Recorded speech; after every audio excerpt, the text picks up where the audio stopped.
હાલો મિત્રો, આપણે બળવલા ગામની અંદર જો બાપા સીતારામને બેહાડવાના છે, બરાબર ને? અને કાળી લાદી દેખાતી હતી, ત્યાંથી આપણે બાપા સીતારામ ને સભીમાં કાંઈ નહોતું દેખાતું, એટલા માટે બાપા સીતારામ નવા આવી ગયા. તો આ એનો ઓટો છે બાપા સીતારામનો. અને લાઈક, શેર અને સબસ્ક્રાઈબ કરવાનું ભૂલતા નહીં મિત્ર, બરાબર? આપણે ગામ બળવલા, આપણે બાપા સીતારામની કાંઈ સ્થાપના થવાની છે મિત્ર. લાઈક, શેર અને સબસ્ક્રાઈબ કરવાનું ભૂલતા નહીં મિત્ર.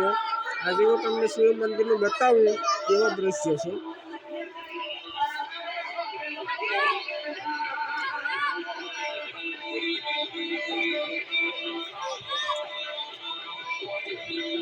તો મિત્રો, તમને મારો અવાજ સંભળાતો હોય કે ન સંભળાતો હોય? જો અત્યારે બાપા સીતારામની પ્રાણ પ્રતિષ્ઠા થવાની છે, બરાબર? એના માટે યજ્ઞ કુંડ છે, બરાબર મિત્રો? બાપા સીતારામનો ઓટો છે મિત્ર. કાલના બાપાની સ્થાપના છે અને બેહાડવાના છે. બળવલાના ગ્રામજનોને નમ્ર વિનંતી, અને બળવલાના જેટલા મિત્રો એટલે લાઈક, શેર અને સબસ્ક્રાઈબ કરી દે. તમને મારો અવાજ સંભળાતો હોય કે ન સંભળાતો હોય? પછી આપણે આ શિવ મંદિર છે, બરાબર મિત્રો? એટલે મંડપ સર્વિસનું બધું કામ ચાલુ છે. તો મિત્રો, અવાજ સંભળાતો હોય કે ન સંભળાતો હોય? તમારી રીતના તમે જરાક શેર કરી લેજો મિત્રો.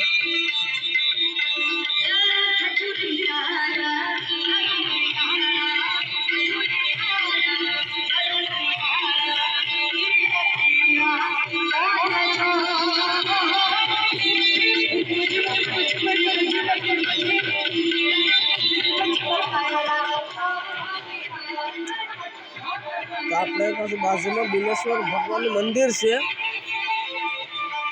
મિત્રો. તો મિત્રો, ભોળાનાથને માનતા હોય અને બાપા સીતારામને માનતા હોય તો સબસ્ક્રાઈબ કરવાનું ભૂલતા